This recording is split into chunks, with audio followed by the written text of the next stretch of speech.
Çığ benim doğduğum yerin adı.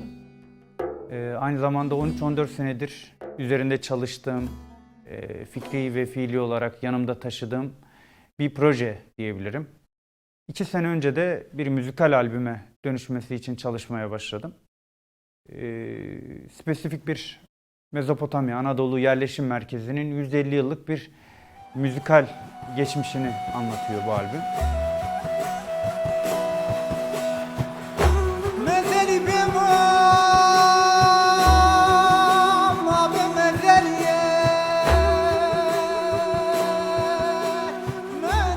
Böyle bir çalışmanın ortaya çıkmasındaki temel motivasyon aslında anlama isteği. Hem kendimi hem de içinde bulunduğum dünyayı anlamlandırmaya çalışıyorum bir şekilde. Kendi hikayemi anlamaya çalışırken aslında bu adımları geriye dönük de atmak istedim. Geçmişe dönük de atmak istedim. Şireci emreciuni mi? Mecbur gere macur rahatsız edeyim.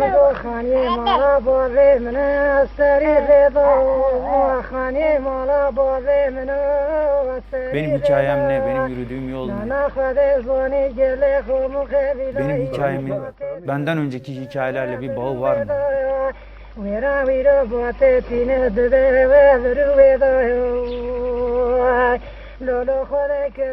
Bu soruların bir yerde beni kendi potansiyelime, kendi gerçekliğime yaklaştırdığını, yakınlaştırdığını düşündüm.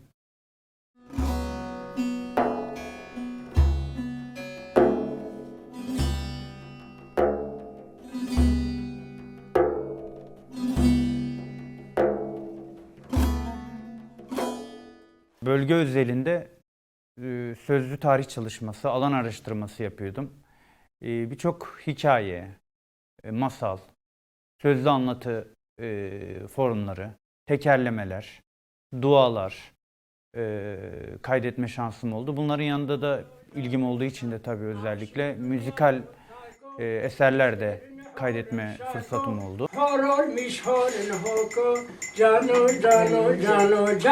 İşfillede boynem terlemiş mem.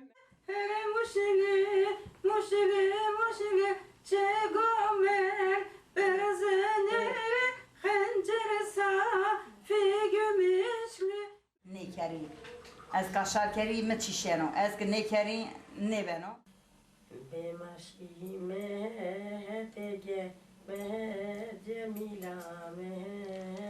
Bu da yaklaşık dediğim gibi 10-12 seneye tekabül etti o kayıt aşaması. Kayıtlar akabinde ister istemez sizi bir yola da itiyor. Ben çok uzun bir aradan sonra kendi köyüme gitme fırsatım oldu, Çığ'ya.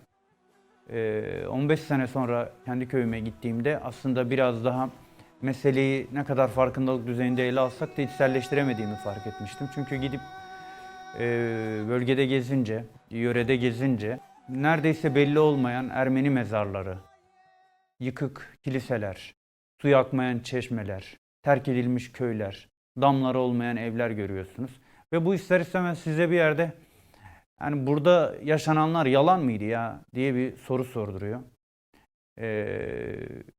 Ve sizi aslında burnunuzun ucunda gerçekleşen hikayeye bir adım daha yaklaştırıyor.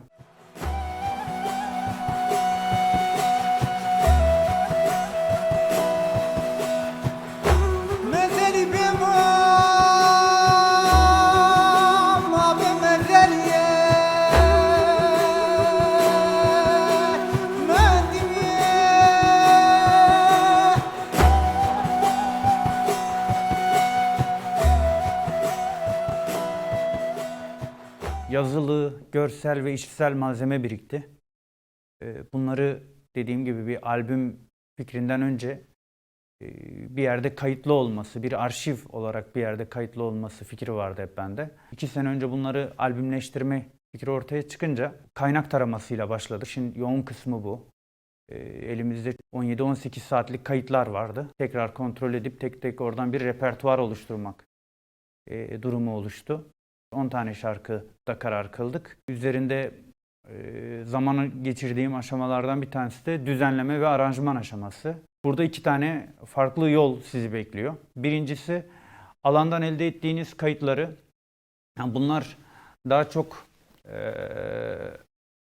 kaynaklar üzerinden elde edilen kayıtlardan bahsediyorum. Bunları olduğu gibi aslında bir albüme dönüştürebilirsiniz. Hiç müdahale etmeden, tamamen kaynakların ağzından, onların sesiyle bir albüme dönüşebilir. Bu tarz ya da bu metot diyeyim daha çok müzikolojinin alanına giriyor.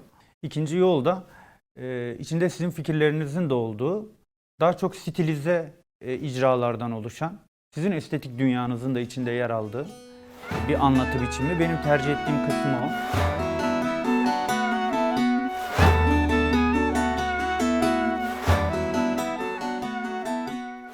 Düzenlemeler bittikten sonra da kayıtlara geçtik. Aslında en kolay ve en kısa süren kısmı oydu. 2 haftada stüdyoya girdik çok güzel bir ekiple. Birçok insanın yardımıyla ve aslında ön ayak oluşuyla stüdyo aşaması tamamladık.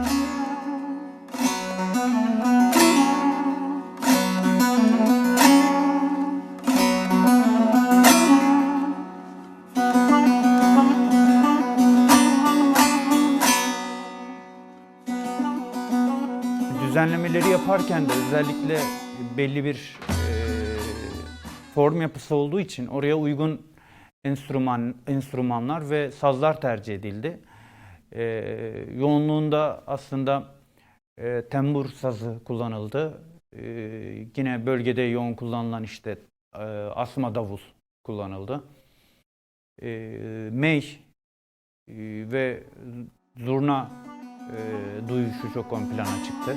Özellikle mey, duduk.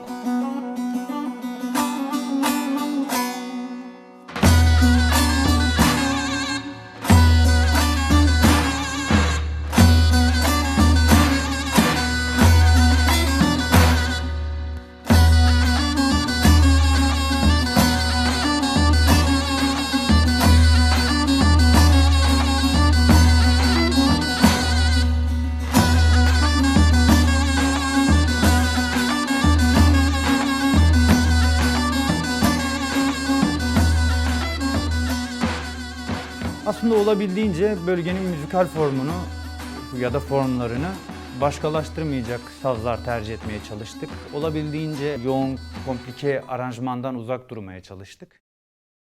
İçeriğinde yani özel eserlerin anlattığı şeyler daha çok bölgenin sosyokültürel yapısıyla alakalı, inanç yapısıyla, farklı dil yapısıyla alakalı formlar ve eserler denebilir. Örneğin 16. 17. yüzyıla ait deyişler, nefesler var. Kırmanç geleneğinde çok önemli bir yeri olan Kalogaun adlı bir seyirlik oyunun müziğini işin içerisine kattık.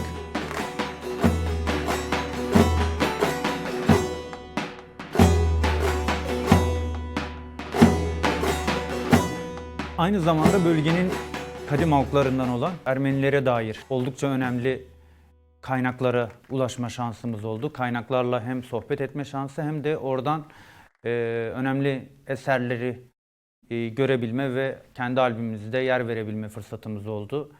Örneğin Amerika'da yaşayan bir Kürdü olan Osep Tokat'ın bize çok önemli bir kaynak sunduğunu söyleyebiliriz. Kendi arşivini de bize açtı. Bölgenin Ermeni müziğine dair bize çok önemli kaynaklar sundu.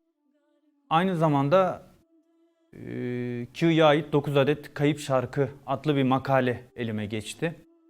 Ataları Q'da yaşamış bir Ermeni müzikoloğun makalesiydi. 84 yılına ait bir makale. Orada 9 adet Q şarkısı notalarıyla ve sözleriyle beraber sunulmuş. Bu yine bölgenin müzikal formlarını ve temalarını anlamamız açısından çok yardımcı oldu bana.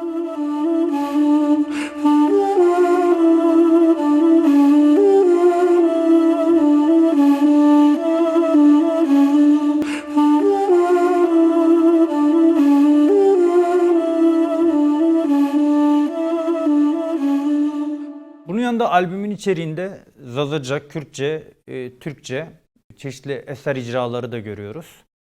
Burada çeşitli tematik formlar var. Bunlar işte ağıt formları, halay, govent formları, sevda şarkıları, göç şarkıları. Hem tematik hem de teknik formları algılayabilmek açısından birer şarkıda olsa yer almasına özen gösterdim.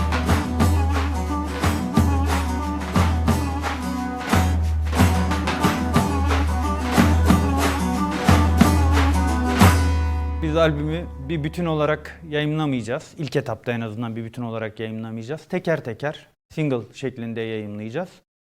3 ya da 4 ayın sonucunda bir plağa dönüşecek bu çalışmalar. Fakat özellikle dijital mecralardan her ay 2-3 şarkı yayınlayacak şekilde sunmaya çalışacağım.